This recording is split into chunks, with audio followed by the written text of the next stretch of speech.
Tema Livre, um programa que debate os assuntos do seu dia a dia. A apresentação, Dylan Araújo. Muito bom dia, está no ar o Tema Livre, o seu programa de todas as manhãs, aqui na Rádio Nacional. Você entra nessa sintonia em 1130 AM ou através da internet, basta acessar radios.ebc.com.br ou baixar ainda o nosso aplicativo EBC Rádios. Pelo aplicativo ou pelo site, você escolhe a Rádio Nacional do Rio de Janeiro e participa desse debate. Nós estamos voltando com o Tema Livre ao vivo. Tivemos um período com as exibições gravadas, porque o apresentador passou por um período de licença paternidade e depois por um período de férias, fazendo, na verdade, um curso intensivão de paternidade. Estou feliz de estar aqui de volta, pedindo a sua participação. Toma lugar em mais esse debate. Bom, a educação parou, a saúde está em colapso, a segurança pública em crise. Essas são algumas das falas repetidas com frequência quando se fala aqui do estado do Rio de Janeiro. E não se trata apenas de uma percepção da imprensa. O próprio governo do estado assumiu a dimensão financeira do problema quando teve que decretar um estado de calamidade pública em meados do mês passado, do mês de junho. Agora, o que levou o estado do Rio de Janeiro a essa situação de penúria? Foram fatores fora do alcance do governo estadual, como mudanças na distribuição dos royalties do petróleo, ou a própria crise econômica do país? Ou essa calamidade do estado pode ser atribuída a uma gestão, para usar a palavra terrível, como fez o prefeito do Rio, Eduardo Paes? E o que o socorro da União aos cofres estaduais pode representar nesse momento? É algo como um alívio momentâneo ou é menos? É uma gota d'água numa frigideira quente? Bom, essas e outras questões estão na mesa do Tema Livre, que começa agora. Tema Livre com Dylan Araújo. Aqui no estúdio, quem nos ajuda a responder essa questão é o Lauro Barilari. Ele é professor de economia da Uniabel. Muito bom dia, professor Lauro. Bom dia, Dylan. É um prazer estar aqui novamente. O prazer é nosso. Também participa dessa conversa aqui no estúdio o Bruno Leonardo. Ele é professor de economia da UERJ, é especialista em economia fluminense e autor do livro Metrópole do Rio e Projeto Nacional. Muito bom dia, professor Bruno Leonardo. Bom dia, Dylan. Prazer para mim também. O prazer é nosso. Completa a mesa aqui no estúdio Antônio Mariano. Ele é cientista político, mestre em administração pública e assessor parlamentar na Câmara Municipal. Muito bom dia, Antônio Mariano. Bom dia, Dylan. Agradeço o convite. Bom dia a todos. É um prazer estar aqui. O prazer é nosso. E quem ajuda nessa conversa, é claro, você. Pode mandar a sua mensagem pelo WhatsApp, DDD 21. O número é 99903-5329. Pode entrar em contato pelo telefone aqui do estúdio, DDD 21 2117 6919. Aqui no estúdio, quem aguarda a sua participação é a nossa produtora Alessandra Hirtenkauf. E na técnica, completa a equipe do Tema Livre, o operador Ed Guimarães. Bom, para início de conversa, eu queria perguntar para vocês aqui no estúdio quais são os fatores, pelo menos os principais, que acarretaram nessa crise econômica aqui do estado do Rio de Janeiro. Momento de hesitação, mas quem quiser pode responder. Bem, eu posso começar aqui, né? Que está falando o professor Bruno. Na minha avaliação, a crise do estado tem 3 dimensões, né? Uma dimensão que eu gosto de frisar, que é uma dimensão de uma trajetória de desenvolvimento complicada, que deixou então essa economia do estado vulnerável e com isso problemas de arrecadação, né? Eu estou me referindo basicamente tanto ao ponto a trajetória do ICMS reduzir por ter uma industrialização que está numa trajetória de debilidade e com isso também a dependência associada ao petróleo, não ter aproveitado o petróleo para retomar essa industrialização, para recuperar essa industrialização. Então essa é a primeira dimensão, rapidamente, posso desenvolver depois. Uma segunda dimensão que eu falaria que é uma crise federativa, então, ou seja, como as contas dessas unidades estaduais da federação, elas estão fragilizadas do ponto de vista dessa repartição federativa. Isso se agrava ainda mais com o problema da renúncia fiscal. Então, ou seja, já tem um problema de arrecadação, ele ainda se abdica de arrecadação para tentar atrair investimentos, então isso não seria uma política adequada para o desenvolvimento também, não resolve nem a primeira dimensão e ainda complica essa segunda. E uma terceira é a própria conjuntura política atual, ou seja, então demora para a solução do problema, o que o próprio cenário nacional também agrava, né? Ou seja, eu gosto sempre de falar que a gente vive sobre dois interinos, né? Não só o interino nacional, mas também o interino estadual, que dificulta as coisas na solução de problemas que requer um projeto de longo prazo. Essa é a primeira avaliação do professor Bruno Leonardo para essa crise econômica que o governo do estado do Rio de Janeiro enfrenta. Professor Lauro Barilari, você iria por esse mesmo caminho, apontando esses fatores? Sim. A crise que vivemos, ela tem raízes estruturais fortes também, né? Vamos lembrar que nós temos os últimos 24 anos, estava até conversando com o Antônio aqui a respeito disso, os últimos 24 anos nós tivemos Garotinho, 4 anos, Benedita, Rosinha, 4 anos, Cabral 2 vezes e o Pezão, né? Então não preciso nem falar da qualidade da gestão desses anos, que a gente vê. Inclusive, só relembrando, em 2005 nós tivemos uma intervenção federal na saúde, né, que foi os hospitais de campanha, né, e essas ineficiências vêm se arrastando desde aquela época, né, e a principal causa dessa crise é o planejamento financeiro, né, é uma combinação explosiva quando a gente fala em aumentar gastos, os gastos vão aumentando ao longo do tempo e a arrecadação vai reduzindo, né, em função desses multifatores aí que o professor acabou de colocar, entre eles também a crise nacional, né, Dylan, que você mesmo comentou logo no início do programa, né, o desemprego, a gente está vendo o próprio humor do consumidor no Rio de Janeiro, o retrato é a Olimpíada, né, que tem ingresso sobrando ainda, em nenhum país do mundo isso acontece, na véspera tem vários ingressos sobrando, isso retrata um pouco do humor do consumidor, né, e outras... esse rombo fiscal de 19 bilhões, né? Então o principal problema foi de fato de natureza fiscal, né? Quando a gente fala natureza fiscal, é quando a gente está gastando mais do que recebendo, né? É um problema básico, né? Mas que nenhum gestor ao longo desses 24 anos conseguiu equacionar esse problema no Rio de Janeiro. E a gente percebe aí já alguns encontros nas falas do professor Bruno Leonardo, do professor Lauro também, acerca dessa arrecadação da receita com o ICMS, que também é fruto da queda do preço do barril de petróleo, né? O barril de petróleo saiu de $100, chegou a cair para cerca de $30, e esse é o impacto, mas tem também essa questão do planejamento. Eu me lembro de conversas com deputados no início desse ano, e eles falavam de um orçamento em torno de 80 bilhões de reais para o Estado, mas uma expectativa de receita que podia ser abaixo de 60 bilhões, quer dizer, é uma diferença muito grande daquilo que se planejava gastar e daquilo que de fato se poderia receber. Eu queria perguntar para o Antônio Mariano, cientista político, mestre de administração pública, se ele percebe que existe um problema também de planejamento e, claro, pode incluir os fatores que você quiser nessa primeira avaliação do que está levando o Estado do Rio de Janeiro, o que levou a chegar a essa crise. Olha, Dylan, eu ia falar algo mais ou menos nesse mesmo sentido, né? Planejamento e governança. Eu acho que nos últimos anos no governo do Estado do Rio de Janeiro houve uma total falta de governança e de planejamento acerca dos gastos. Do que eu estava conversando agora com o professor Lauro lá fora, é que no Rio de Janeiro você não houve um planejamento de como usar os royalties do petróleo, né? A Noruega, por exemplo, é uma grande produtora de petróleo e todos os seus royalties ela pega e guarda dentro de um fundo, né? Ela não usa como o Rio de Janeiro, como o Brasil, como outros estados, né? Ela usa aquilo ali exatamente para caso eventual, como uma poupança, né? Fazer uma analogia com as finanças pessoais, é uma poupança que a Noruega faz. Aqui não, aqui a gente incluiu dentro do orçamento da casa como se fosse uma receita fixa, né? Você tem a receita proveniente dos impostos, das taxas e também os royalties. O governo do estado do Rio de Janeiro pegou esses royalties e botou tudo dentro do mesmo saco, coisa que não deveria ter sido feito. Aí então o que acontece? As receitas do royalties são enormes, eu sinceramente não tenho o número aqui anotado agora de cabeça, mas só para você ter uma noção de como a crise afetou o estado do Rio de Janeiro, dá para ver que os royalties faziam grande diferença.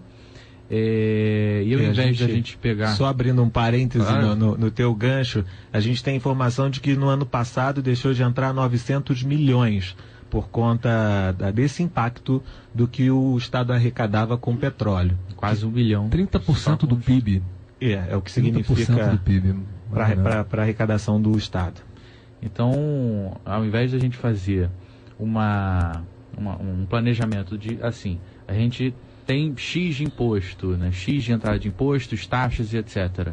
E Y de royalties, isso vai ficar para o fundo. Para o caso de uma crise, como está sendo hoje, não, a gente jogou tudo no mesmo saco e falou, olha, isso aqui vai servir para pagar pessoal, vai servir para pagar investimento, vai servir para pagar tudo, né? Como se fosse uma receita corrente normal. Algo que não devia ter sido feito. E, enfim, lá atrás, já, do governo Garotinho também, por exemplo, ele antecipou os royalties do petróleo com o governo federal, porque naquela época já estava se pré-anunciando uma crise, ele conseguiu empurrar isso com a barriga durante um bom tempo, veio a bonança, né, alta dos preços do barril de petróleo, os royalties, não só do petróleo também, mas a indústria cresceu, vendeu aço para a China, enfim, uma série, já que a CSN está aqui em Volta Redonda. Então, assim, você teve nos anos 2000 uma série de bonanças econômicas no estado do Rio de Janeiro que jogou a crise para frente. Foi jogando, até que, enfim, chegou uma hora que o barril explodiu. Quase que literalmente, né? O problema é no barril, embora ele não tenha literalmente explodido. Antes da gente passar para a segunda rodada de pergunta, o professor Lauro fez menção ali de querer fazer mais um comentário nessa primeira rodada. Bom, eu quero só dizer que em relação à queda da arrecadação, né, o barril passou de $110, né, até 2014 para 40, uma redução drástica, né? E o gasto público foi crescendo, como exemplo. Nós temos aí um ano de investimentos olímpicos, né, em infraestrutura para os Jogos Olímpicos, alguns gastos até irresponsáveis, que o metrô, que é necessário, mais de 5 bilhões, passou para 17 bilhões o orçamento do metrô. E reforma no Palácio, subsídio, uma série de subsídios, isenções fiscais de 2016 a 2018, de 8 bilhões, de 2016 a 2018. Então, quer dizer, isso tudo, essa combinação é bombástica. Isso você... Atrelando ainda a questão hídrica, né, que nós recentemente tivemos aquela questão da vazão do Paraíba do Sul, né, mais a energia cara, a pressão sobre os custos do empresário, né, em relação à desvalorização da moeda nacional frente ao dólar.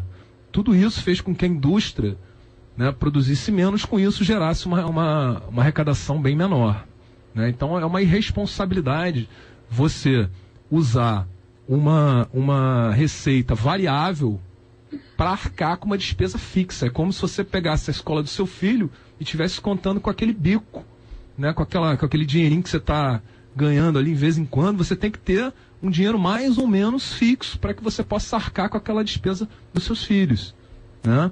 Então, isso é que a gente chama de responsabilidade fiscal. Você usar uma receita variável para pagar uma despesa corrente, que é, na verdade, a folha de pagamento, que inclusive houve um aumento que não era para ter tido um aumento, quer dizer, esse aumento, em véspera, às vezes, de eleição, né, eles aumentam a folha de pagamento, onerando, inclusive, porque esse aumento, ele foi estendido para os aposentados, por lei, né, acho que, não sei direito dizer qual é a legislação disso, mas ele é estendido para os aposentados, onerando o Estado como um todo. Professor Bruno Leonardo. O que eu queria completar e um pouco ressaltar pela minha visão aqui, que a gente está discutindo muito com ênfase na questão fiscal, né? O próprio Dylan deu a ênfase de que é uma questão de planejamento, então, ou seja, a minha visão acho que vai um pouco além, né? Porque eu acho que o problema não, especificamente nessa crise do Estado, não é por gastos elevados, mas sim por uma queda brutal de receita, né? Então, pelo lado da receita, que eu acho que a gente um pouco tem que enfatizar, até porque às vezes os problemas, o gasto público no Rio de Janeiro ainda é pouco para uma máquina sucateada que a gente tem, né? Você começou aqui a nossa fala falando do problema da educação, problema da saúde, então há uma série de gastos mais qualitativos, mas que também envolvem um custeio, né? Uma recuperação e funcionamento adequado dessa máquina, que a gente não pode deixar de lado. Porque senão as soluções podem ser, às vezes, agravar o problema, a situação dessa máquina pública ainda a ser recuperada por um problema de uma crise de décadas atrás que agora fica claro que a recuperação não foi completa, né? Ou seja, a gente está sofrendo ainda por um Estado ainda que não recuperou essa capacidade de funcionar adequadamente. Então esse era um primeiro ponto. Então, pelo lado da receita, então, que vai até além da questão do barril, né? A questão de como você recuperar, eu acho que, por exemplo, como usar os royalties do petróleo numa dimensão de planejamento para você explorar novas fronteiras de cadeias produtivas, de desenvolvimento, de recuperação dessa estrutura, então, e a partir disso evitar o sucateamento da máquina. E uma última colocação aqui nessa primeira rodada é a questão de muitos projetos, né, foi colocado aqui, né, obras do metrô e tudo mais, né, então é importante enfatizar essa questão do erro de planejamento e dos orçamentos explosivos, né, então, ou seja, às vezes ele é orçado, ele é planejado para ter um certo nível de gasto e aquele gasto meio já se sabe que não vai realizar naquela quantidade, explode e aí, ou seja, sai muito maior, sai um multiplicador em cima daquilo e depois isso agrava o problema.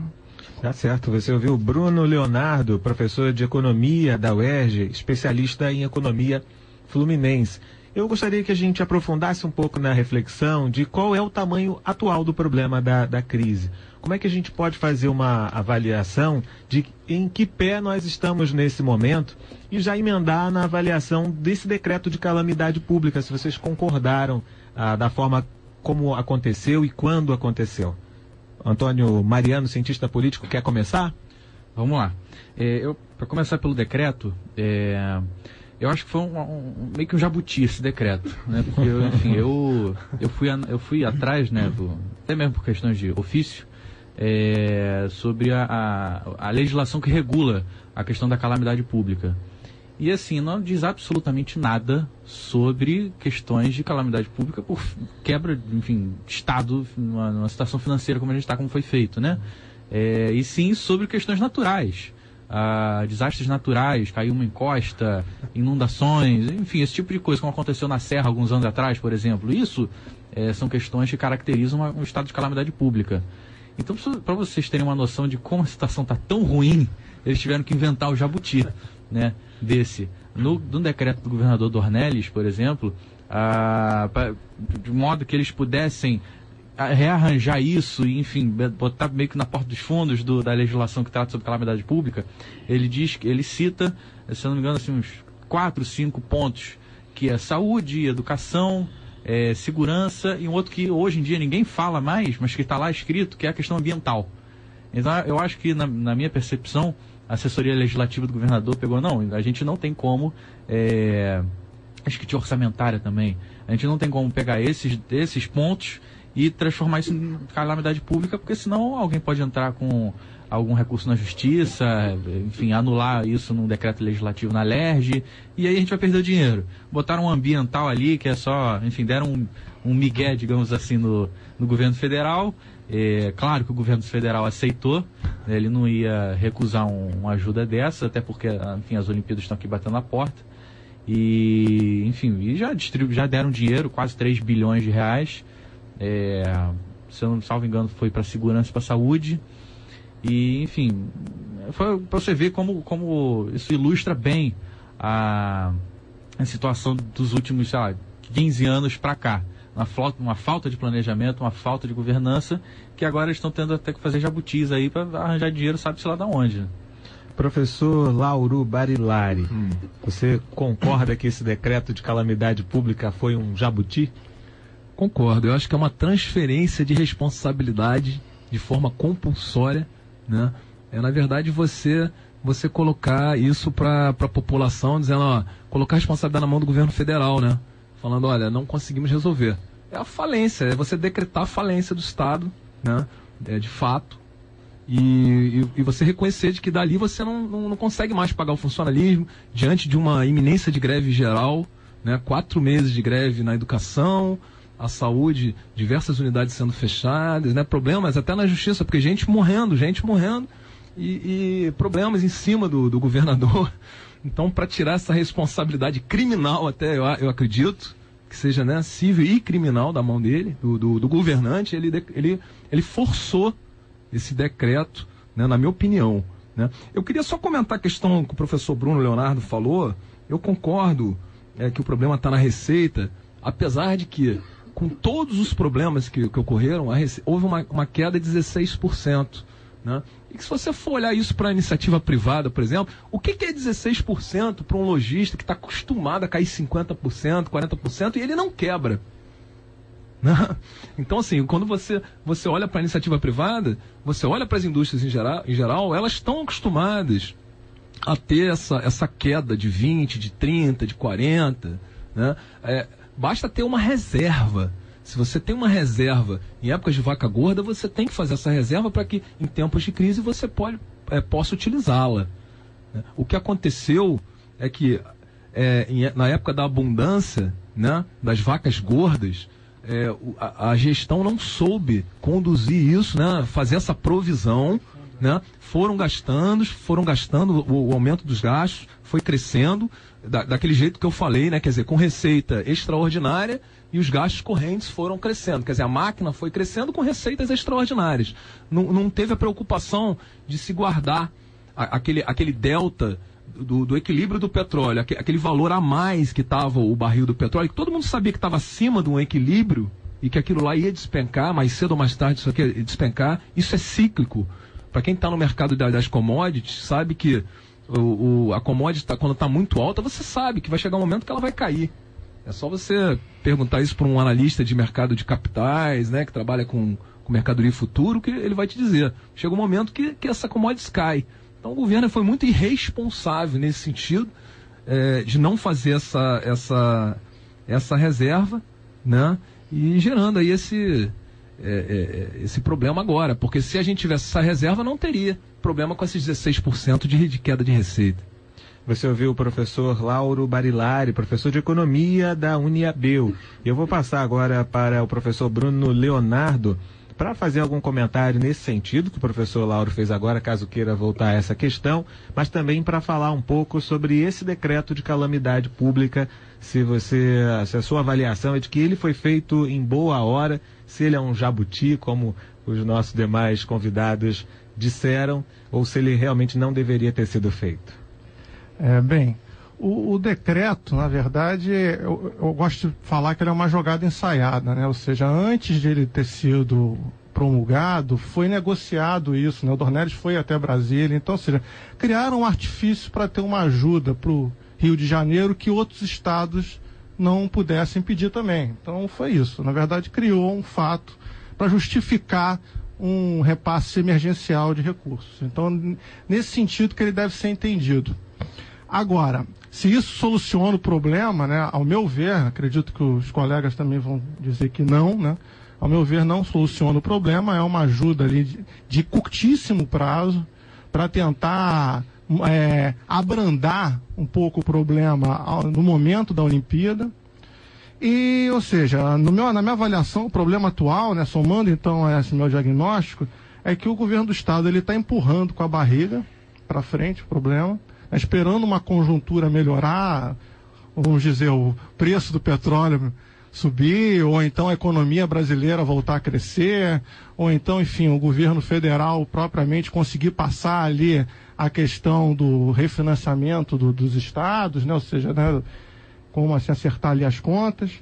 Então, mas enquanto ele está empurrando com a barriga, e por isso que eu falo a questão das receitas, aí eu encadeio um pouco com o diálogo que eu estou tendo com o colega aqui, ele vai o quê? Contendo repasses obrigatórios, né? Ou seja, eu sou da UERJ, ele está contendo repasses para a UERJ, e por isso que a UERJ está deixando de funcionar, porque ela não tem os repasses obrigatórios por lei. Ele vai parcelando salários, ou seja, mudando a regra, inclusive, disso, mês a mês, e ele vai também atrasando fornecedores. Então, ou seja, ele está sucateando a máquina pública, e inclusive isso tem impactos na economia. Porque quando um hospital, uma universidade deixa de funcionar, quando um fornecedor deixa de receber, ou seja, isso vai criando um raio de problemas para trás. Então, inclusive, isso dificulta a recuperação da crise econômica estadual. Então, é isso que eu queria, essa análise que eu queria ressaltar. Eu vou aproveitar a questão que você retomou e perguntar aos nossos demais convidados o que vocês acham que representa esse socorro dos cofres da União. No início do programa eu brinquei, chega a ser um suspiro assim de alívio ou é só uma gotinha d'água numa frigideira quente? Quer dizer, até que ponto ajuda a reduzir o problema que o estado do Rio de Janeiro enfrenta nesse momento? Essa ajuda, posso responder? Essa ajuda, professor Lauro. Essa ajuda, ela é pontual, né? Como o colega mesmo falou. O problema é um problema estrutural, né? Um problema que nós temos que sanear, fazer uma reforma previdenciária no Rio de Janeiro, né? Para o funcionalismo. Nós temos que rever contratos, né? Reorientar o uso do dinheiro, reorientar as prioridades, né? E essa ajuda ela vem para finalizar alguns projetos do ano olímpico, alguns projetos que estão aí, que seria inclusive um escândalo maior ainda, né, internacional, se esses projetos não se finalizassem, né, nesse período. Então essa ajuda ela é pontual, ela não vai resolver o problema fiscal, né? O problema fiscal ele é muito maior do que o problema fiscal é quando você gasta mais do que arrecada, né? Então, se a gente ainda está fazendo isso, não tem receita milagrosa, né? Não, igual na nossa casa, né? Quando você ganha 1.000, você só pode gastar 1.000, não tem receita milagrosa, né? Então, nós temos, de fato, que é mais ou menos o que passa o país, né? Na verdade, é você contar com os ovos da galinha, né? Como diz aquele ditado, contar com os ovos da galinha. É mais ou menos a situação do país. Nós temos um custo da máquina pública tão alto, né, que chegou a um ponto de 40% do PIB, quando nos outros países é 20%, 23% do PIB, que a gente não consegue mais pagar essa máquina, né? E não tem jeito como cortar na carne, só que cortar na carne é politicamente incorreto. O corte fiscal, né, o corte fiscal ele é sempre politicamente incorreto e ninguém teve vontade política e coragem para fazer isso. Antônio Mariano. Eu acho que a gente esquece de uma questão também de suma importância, que é a questão da Previdência. O próprio governador Dornelli já ressaltou isso diversas vezes, que o principal problema hoje em dia, enfim, mesmo que a receita volte a subir, mesmo que os royalties voltem a entrar, como disse o professor Lauro, uma questão estrutural, e a raiz de tudo isso também entra a questão da Previdência. O rombo hoje na Previdência é uma coisa assim, assustadora. Eu vou fazer uma analogia com o município do Rio de Janeiro, que é uma questão que eu sei melhor, melhor de cabeça os números do que o governo do estado, mas é só para vocês terem uma ideia, né? A prefeitura diz que a situação está super confortável, há caixa para pagar o funcionalismo público do município durante 3 meses, por 3 meses, né? Diz o prefeito. Eu não duvido de que haja esse caixa, de fato eu acredito que haja sim, o problema, mas falar na Previdência, se vocês terem uma noção, há 8 anos atrás, a Prefeitura do Rio de Janeiro tinha no Funprev, que é o Fundo de Previdência que paga os aposentados e pensionistas do município, 2 bilhões de reais. 2 bilhões de reais em caixa. Hoje, você não passa de 250, 300 milhões. Então, assim, isso você tem uma noção do município do Rio de Janeiro que se diz bem de caixa. Uma queda significativa. Uma queda brutal. Eu andei vendo os dados da arrecadação do Funprev no ano passado. Eles retiraram, por exemplo, os royalties do petróleo. Todos os royalties do petróleo que entravam para o Rio de Janeiro iam direto para o Funprev. A prefeitura retirou os royalties do petróleo do Funprev para poder pagar investimentos das Olimpíadas. O déficit, não o déficit, mas a diferença de arrecadação, enfim, do que ela gastou, do que ela arrecadou, foi exatamente a questão, o que ela deixou de arrecadar com os royalties do petróleo no Funprev. Então, se a prefeitura diz que está bem, está dessa maneira, está quase quebrando, a Previdência está quase quebrando, é claro que ela não vai quebrar e os aposentados e pensionistas não vão ficar sem receber, porque pela lei o Tesouro Municipal tem que cobrir, e há dinheiro, pelo menos por enquanto, para cobrir. Mas isso dá para você ter uma noção de como está a Previdência do Estado do Rio de Janeiro. E aí você ouviu o Antônio Mariano, cientista político, mestre em administração pública e assessor parlamentar na Câmara Municipal. Professor Bruno Leonardo. O que eu queria completar é que, enfim, na minha avaliação, a recuperação do Estado, ele só vai acontecer, a solução é simples, porém é desafiadora, ou seja, é recuperar a economia do Estado, recuperar o dinamismo do Estado. né? Eu sou contrário ou seja, em momentos de crise econômica, ou seja, de semi-recessão, recessão econômica, a gente apontar que o problema é sempre o Estado, ou seja, sempre como ele está organizado, mas não pensando do ponto de vista de como aumentar a qualidade desse Estado, né? Ou seja, não é só um problema de custo e receita, né? É um problema do papel que esse Estado tem nessa economia como um ator econômico. Então, ou seja, o déficit público, né, na minha visão, né, ele não é um problema se ele tiver um planejamento temporal para que, ou seja, há um ciclo de crescimento que garanta a ele lá no momento futuro seja ajustado. Agora, quando você começa a desencarrilhar, não ter um planejamento público, aí, ou seja, o gasto fica desencarrilhado, como eu estou querendo mencionar. Inclusive, eu acho que em termos de questão de previdência, o grande problema, eu acho que o colega aqui, o Antônio, deu uma pincelada um pouco numa coisa que eu queria mencionar quando ele fala do município, é que a questão é que a Previdência foi descapitalizada, né? Então, ou seja, não é um problema que tem que aumentar o quanto que, por exemplo, os servidores têm que contribuir, mas sim você ter uma gestão da Previdência que garanta a capitalização correta dela. Porque senão, ou seja, faz de novo empurrando com a barriga e passando problema, por exemplo, para os servidores terem que resolver.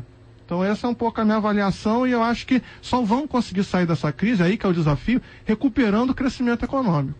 Talvez nesse sentido até o Estado tem que ter maior capacidade de gasto nesse momento, mesmo ele tendo as contas dificultadas para isso. Bom, eu gostaria de que a gente avançasse um pouco em uma das questões que foi colocada aqui, que é a questão da renúncia fiscal. Logo no início do ano, nós fizemos uma entrevista aqui ao vivo com o então governador Luiz Fernando Pezão, foi antes do afastamento por necessidades de saúde, e nós tocamos nesse desafio da renúncia fiscal, e é claro, ele ponderou que se você não tiver um cenário propício, se você não tiver um Estado atrativo, os investidores vão embora. E, ao mesmo tempo, a gente vê que a renúncia fiscal do Estado é relativamente alta para o período econômico que nós estamos enfrentando. Como é que vocês avaliam esse desafio? Quer dizer, ao mesmo tempo, oferecer incentivos para que a indústria e outros setores fiquem aqui no Estado e a necessidade de reduzir, enxugar essa renúncia em períodos difíceis. Olha, Antônio Mariano. O governador ele tem total razão quando diz que o Estado tem que ser atraente. E isso diz muito sobre a guerra fiscal que existe entre os estados, né? Que um vai descendo a alíquota enfim, aí um desce aqui, o outro desce ali e fica nesse jogo de empurra-empurra e é para decidir para onde que a indústria vai. Acontece que, enfim, primeiro ponto, isso tem que ser uma coisa resolvida. A questão da guerra fiscal tem que ser uma questão resolvida pelo governo federal. Tem que sentar todos os governadores, o presidente, sentar e não dá para ser assim, vamos unificar isso aqui e para que seja uma coisa mais justa para todo mundo. Porque a concorrência, em vez de ficar no setor privado, fica no setor público. Exatamente, né? E aí quem sai perdendo somos nós, cidadãos. E o segundo ponto é que, assim, eu particularmente, com o Antônio Mariano, eu acho que a renúncia fiscal ela deve ocorrer até certo ponto. Hoje em dia a gente já vê que tem, salvo engano, mais de 100 bilhões em renúncia fiscal. Isso é um absurdo. E parece que não é uma coisa transparente também, exatamente, né? De se saber quais são as empresas que têm a renúncia e qual a contrapartida que elas dão para o Estado. Que é para a gente ver se no fim das contas é interessante ou não. Alguns anos atrás, acho que o governador ainda era o Sérgio Cabral, saiu uma série de reportagens do jornal o Globo dizendo que até salão de beleza tinha renúncia fiscal. Então, assim, não dá para ser dessa maneira. Mas, por outro lado, você retirar toda essa renúncia fiscal agora de uma instabilidade jurídica para as empresas enorme. Então, assim, as empresas que já estão deixando de produzir, que já estão com queda no faturamento, agora ter que pagar todos os impostos a partir de agora, acho que a indústria termina de quebrar de uma vez. E aí, ela não só quebra, como a gente vai deixar de arrecadar os impostos, vai deixar de gerar empregos, obviamente vai criar o desemprego, todos aqueles empregadores que vão estar na rua vão deixar de consumir. Enfim, é uma questão cíclica grande, né? É uma questão que você vai ter que conversar um a um para ver onde que você pode fazer essa renúncia de maneira acordada. Chamando os nossos demais convidados aqui para a conversa, professor Lauro. Eu acho que por exemplo, a gente fala de inadimplência, né, que eu tive agora há pouco tempo fazendo uma pesquisa sobre inadimplência. 50% das MEIs, das empresas, estão endividadas e grande parte inadimplente, tá? Então, eu acho uma fantasia, gente, a questão da renúncia fiscal é mais uma ação pontual, né? Porque isso não resolve o problema, né? Atratividade é você ter uma matriz energética, você ter água para produção, infraestrutura para produção, e você gerar uma contrapartida. Veja bem, é contraditório você ver a educação, saúde e segurança pública. Um lugar onde não tem educação, saúde e segurança pública, o empresário tem que pagar um segurança na porta da loja, ele tem que pagar o funcionário, ele precisa pagar uma escola particular para o filho, porque está 4 meses de greve a escola estadual. Né? A saúde, você tem que pagar um plano de saúde para o seu funcionário. Nada disso é obrigação da iniciativa privada, tá? Geralmente as pessoas vão para a empresa, que a empresa é ótima porque paga plano funeral, plano de saúde. Isso não é obrigação da iniciativa privada. O Estado tem que prover a saúde. Então, quando a gente fala, é contraditório. De um lado você está dando, do outro lado você está tirando. Você está dando de um lado você está dando a renúncia, né? Você está favorecendo isso, e do outro lado você está tirando. Não adianta nada. Na verdade, enxugar o gelo, né? Quer dizer, de um lado você dá isenção, do outro você tira a saúde, tira a educação, tira a segurança.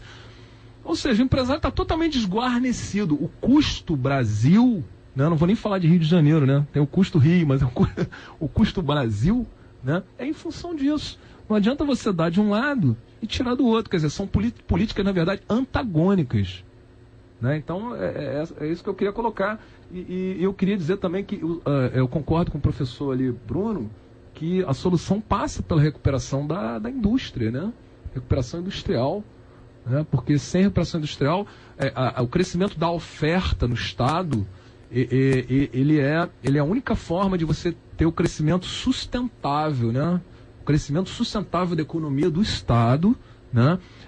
Obviamente que o Oceano Olímpico, as Olimpíadas, vai ter um legado, né, econômico, né, que provavelmente vai aumentar um pouco essa arrecadação, né, o turismo, a tendência é a profissionalização do turismo e aumentar o PIB do turismo no Estado, né, no Brasil e no Estado. Mas, no momento, nós estamos, no atual cenário, na atual conjuntura, nós estamos vivendo despesas inevitáveis, porque não tem como a gente deixar de fazer essas despesas no ano olímpico. Né? Então, tudo isso, a somatória de tudo isso é uma combinação bombástica, explosiva. Você ouviu o professor Lauro Barilari, professor de Economia da Uniabel. Eu vou chamar de volta aqui o professor Bruno Leonardo, nesse momento em que a gente discute a questão da renúncia fiscal, os critérios, se essa isenção ela tem sido bem distribuída, ou se a gente consegue ter uma visão de quem é que está recebendo esse incentivo fiscal e a contrapartida que o Estado recebe. Bem, sobre renúncia fiscal, eu acho que é importante a gente, mesmo que rápido, colocar em contexto que ela surgiu com força, né? Ou seja, a renúncia fiscal ela surge no momento que o Estado Nacional brasileiro ele deixa de ter um plano nacional de desenvolvimento. Então os estados eles passam, sem ter uma coordenação, né, um pouco problema de governança, mas a nível das diversas escalas então de poder, propriamente um conserto ali para um plano nacional de desenvolvimento. Então, ou seja, os estados eles passam a competir, tanto que alguns chamam isso de guerra fiscal, competem entre si pela atração de investimentos, como se isso fosse uma solução para o desenvolvimento, né? Então, eu acho que a renúncia fiscal ela não deve ser demonizada, só que ela corretamente ela deveria ser colocada como uma ponta, né, operacional de um planejamento de como você quer desenvolver produtivamente uma economia. Então, ou seja, a verdadeira vantagem não deveria ser você abdicar de um recurso ou uma facilitação para a iniciativa privada, mas sim qual é a competitividade do sistema produtivo que você está inserido. Então, ou seja, o empresário, a unidade produtiva, ela tem que visar não apenas uma redução num custo via renúncia fiscal, por exemplo, no custo tributário, mas sim como ela se associar a uma complexidade produtiva para ganhar produtividade associada a uma cadeia de produção. Então, ou seja, isso tem que ter essa visão de economia industrial, de economia produtiva, para você superar essa vantagem ali que pode ser artificial ou meramente temporária. que não garante uma produtividade, uma eficiência de longo prazo. Você ouviu o professor Bruno Leonardo, professor de Economia da UERJ, especialista em Economia Fluminense, também autor do livro Metrópole do Rio e Projeto Nacional. A gente vai para uma fase agora do Tema Livre, em que a gente recebe também as nossas perguntas e comentários dos ouvintes. Quem é a porta-voz dos ouvintes no Tema Livre é a nossa produtora Alessandra Hirtenkauf. Bom dia. Estou aqui com a Fátima Campos de São Gonçalo. Ela faz o seguinte questionamento. Se a atual capital do estado ainda fosse cidade-estado e o nosso estado tivesse outra capital, estaríamos falidos? Levando em consideração o cenário.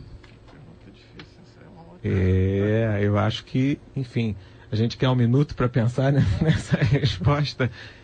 Já temos uma outra pergunta? Quer emendar a segunda ou a gente deixa para depois, Alessandra? Então, estou com o Lisotério de São Gonçalo. Quais métodos podem ser tomados pela próxima gestão e quanto tempo levará para o Rio de Janeiro sair desse cenário atual? E aí é uma preocupação de como é que a gente vai estar no futuro, né? O que pode ser feito. Vocês podem escolher qualquer uma dessas duas perguntas para começar aqui nesse momento em que a gente é pautado pelos nossos ouvintes. Eu vou começar pela segunda. Antônio Mariano. Vamos dar esse direito. Olha, ninguém sabe quanto tempo isso vai durar, mas, enfim, eu já ouvi de alguns economistas que estão trabalhando a nível federal, no governo federal, dizendo que alguns indicadores econômicos lentamente estão voltando a subir. Assim, bem lentamente, mas já há indicadores que estão em uma tendência de subida. É claro que isso demora, não vai ser para o final do ano, não vai ser para o início de 2017, vai ser mais para o final do ano que vem que a gente vai começar a sentir esse tipo de coisa. E é claro que o último indicador que começa a aumentar é o do emprego, né? E o que começa a diminuir é o do desemprego. Esse vai ser um dos últimos. E a gente, obviamente, vai sentir isso aqui no Rio de Janeiro, se não para o final de 2017, talvez para o início de 2018, né, que vai ser também já um ano eleitoral, para o governo do estado, aliás. Então, assim, não há, claro, uma data precisa, não há uma previsão exata, mas pelo que a gente já começa a escutar na Rádio Corredor, é de que alguns indicadores já estão começando a subir, muito influenciados por essa questão política nacional, de que, enfim, medidas já estão sendo adotadas, já há um cenário político mais calmo do que era 2, 3 meses atrás, e isso, obviamente, vai reverberar para o estado do Rio de Janeiro. Vai demorar mais um pouco, mas vai reverberar. Agora, quando e quanto tempo que isso vai durar, quanto tempo que isso vai chegar aqui, não se sabe, vai ser depois. Mas eu digo assim, não sei, mas se eu tivesse que apostar, eu diria para 2018. Tá aí, portanto, a resposta do Antônio Mariano. Para a segunda pergunta, a pergunta que nós recebemos da Liz Otero de São Gonçalo. Vou estender agora para os professores Lauro e Bruno Leonardo a possibilidade de responder a um dos nossos ouvintes ou as duas, caso vocês queiram. Posso começar? Professor Bruno Leonardo. Bem, eu vou primeiro atacar mais a da separação dos estados, que ela defendeu se isso fosse melhoraria ou não. Sou categoricamente contra. Na verdade, o problema é exatamente esse, né? Ou seja, como economicamente o estado do Rio de Janeiro ele tem um problema de integração econômica. Ou seja, aí é uma análise histórica que não dá tanto para a gente discutir aqui, mas se você for, só para dar um exemplo mais específico, né, que até porque é pela ouvinte ser de São Gonçalo, né, ou seja, como a nossa região metropolitana economicamente é desarticulada, como o desenvolvimento não é integrado entre cidade do Rio de Janeiro e Baixada Fluminense. Então, ou seja, o desafio é exatamente, em vez de buscar separar, buscar você articular esses complexos produtivos, integrando o Estado, interiorizando o desenvolvimento. E isso ajuda muito, né, ser um Estado único, né. Na verdade, o problema é como esse Estado ainda não consegue, né, pensar uma economia regional. Pensar, então, integrar essa economia e enfrentar esse desafio de fortalecer os seus complexos produtivos, né? No meu livro até eu discuto bastante essas coisas. E aí, rapidamente, né, sobre a questão de quanto vai durar, né, eu tinha falado em um momento ali que eu acho que tudo depende de como a gente conseguir recuperar o crescimento econômico, né? o meu colega, o Antônio, né, mencionou que alguns dados estão melhorando, né?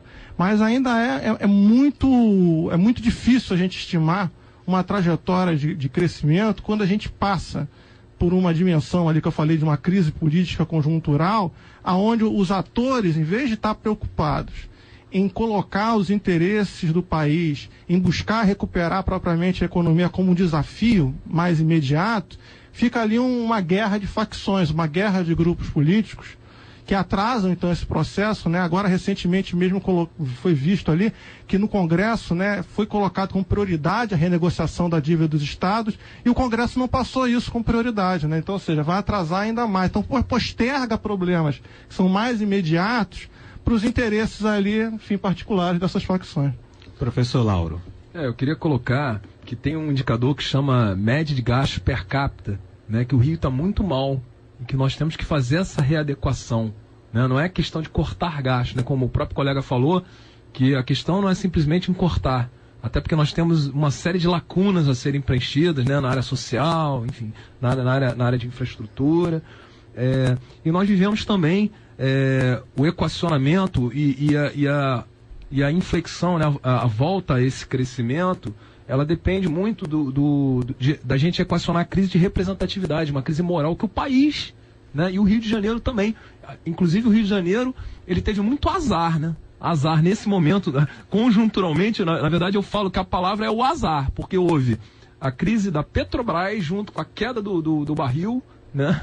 A queda do barril, aí vem a crise da Petrobras que alavancou a queda dos estaleiros, né? Que gerava também né? Era um percentual do PIB importante, né? Dos estaleiros que estavam dependentes da produção para a Petrobras. Já como a Petrobras cortou vários contratos, esses estaleiros ficaram numa situação ruim. Inclusive eles estão com um plano de exportação, não só depender, né, da indústria nacional, né, das encomendas nacionais. E nós temos, que o próprio professor Bruno também falou, a questão do hiato de produtividade, que apesar do Rio de Janeiro e o Brasil, os números, a educação no Brasil, aliás, a educação no Brasil foi massificada, principalmente no ensino superior, né, que eu trabalho no ensino superior, foi massificada, a quantidade gigantesca de alunos, né, de egressos, e a oferta de emprego não acompanha, ou seja, muita demanda de trabalho, pouca oferta de trabalho, né, isso faz com que se deterioram, né, as vagas são deterioradas, né, as condições de trabalho são deterioradas, os salários tendem a serem reduzidos, né, e além disso a produtividade não acompanha a curva de qualificação das pessoas. Então, isso é mais um problema que afeta o empresário e a indústria. E quando o empresário é afetado, isso vai impactar na arrecadação do Estado, porque a partir do momento que a produtividade é baixa, o custo é alto, né, desestimula o empresariado e com isso você tem um impacto fiscal, no sentido de redução de receitas, né? Então, enquanto que a situação nacional também não foi equacionada, que a gente está aí com umas expectativas positivas, né, o retorno dos indicadores aí, mas isso é tudo muito assim pontual, né? Nós temos que passar por reformas mais estruturais, tem que ter muita vontade política, o Congresso, né? Espero que o Congresso em nível nacional também esteja de mãos dadas, né, para colocar essas reformas em ação, né, para que a gente o Rio possa se beneficiar também no cenário nacional positivo. Eu gostaria de entrar em mais uma questão, já que a gente está falando dessa possibilidade de um alívio. É possível ser otimista e acreditar que a arrecadação durante os Jogos Olímpicos vai fazer alguma diferençazinha nesse cenário? Ou essa expectativa ela já está diluída naquilo que já tem sido investido para a chegada desse momento? Olha, eu acho que vai dar assim, uma leve subida essa arrecadação por conta, enfim, do turismo, dessa indústria do turismo, dos turistas chegados, jogos, etc. e tal. Mas não é algo sustentável, é algo com prazo para acabar. Vem as Olimpíadas, depois vem as Paralimpíadas, que são grandes, mas não têm a mesma motivação das Olimpíadas, né? E a partir daí a Paralimpíadas termina, salvo engano, meados de setembro, alguma coisa assim, 15 de setembro, por aí, não lembro direito. Aí, depois daí, e aí, né? Aí os hotéis, né? A gente tinha, há uns 5, 8 anos atrás, 23 mil quartos de hotéis na cidade do Rio de Janeiro, por aí. Hoje em dia a gente tem 50 mil. E pra gente ocupar esses 50 mil, né? Porque quarto de hotel tem que ser ocupado. Para um hotel começar a dar lucro, né? Para ele recuperar todo o investimento, leva aí de 8 a 10 anos. Para aquele hotel, para esses 25 novos quartos começarem a dar lucro, você precisa ter aí uma agenda de turismo, de grandes eventos no Rio de Janeiro que vá muito além do Carnaval e do Réveillon, que tem todo ano, do Rock in Rio, que tem agora a cada 2 anos, que já ficou um evento praticamente fixo no calendário do Rio de Janeiro. E o que você vê além disso, né? A gente não tem nada muito além disso. A gente tem o turismo que outras cidades têm, a gente, com suas próprias belezas, com suas próprias atratividades. A gente tem o Cristo, tem o Pão de Açúcar, tem as praias. Mas, sim, e aí, o que mais? O que vai motivar mais o turista a vir para o Rio de Janeiro? A indústria de convenções, por exemplo. A gente tinha o Rio Centro. Eu já vi diversas pessoas reclamando que essas convenções, sei lá, de médicos, de arquitetos, do que for, tá saindo do Rio de Janeiro. Tá indo, por exemplo, para o interior de São Paulo, para São Paulo capital. Como é que a gente faz para voltar isso para o Rio Centro, que é o principal centro de convenções da cidade? Então, eu não acho que dá para ter esse otimismo todo. É claro que isso vai dar assim um leve fôlego, né, um suspiro na arrecadação para os próprios empresários, principalmente desse setor, mas passando as Paralimpíadas, acho que não vai ser grande coisa, vai voltar tudo como era antes. E já caminhando para os minutos finais do programa, mas o professor Bruno Leonardo também queria participar dessa questão. Eu acho que o Antônio, ele tocou num ponto que a gente poderia sintetizar assim, né? Como ir além do evento, né? Economicamente, como ir além do evento. Então, é importante ter claro que, infelizmente, né, a gestão que foi pensada para as Olimpíadas, ela não pensou num legado do ponto de vista econômico, né? Ou seja, como você aproveitar diversas cadeias produtivas que poderiam ser puxadas pelo evento, em termos de, enfim, de esportes, de cultura, o próprio turismo, mas não só o turismo para hotéis, né? Mas, ou seja, o turismo do ponto de vista de novos produtos turísticos, né? Ou seja, circuitos turísticos que se poderia desenvolver ali.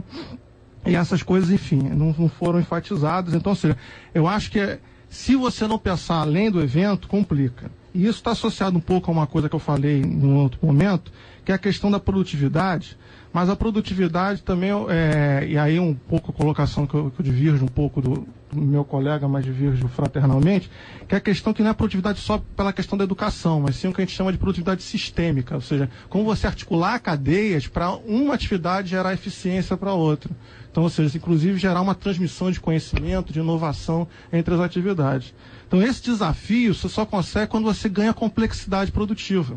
Então, as diversas atividades têm associadas. Então, se não tiver isso, mesmo a questão da educação acontece ao contrário, uma fuga de cérebros, né? Quando esse tecido produtivo não está forte. E aí eu termino, a minha última questão, essa coisa do Congresso de mãos dadas, é uma provocação para terminar, né? A gente tem que ter muito receio, né, o Congresso vai estar de mãos dadas com quem, né? Porque, né, ultimamente o Congresso está de mãos dadas com, enfim, uma coisa extremamente deletéria para o país, né?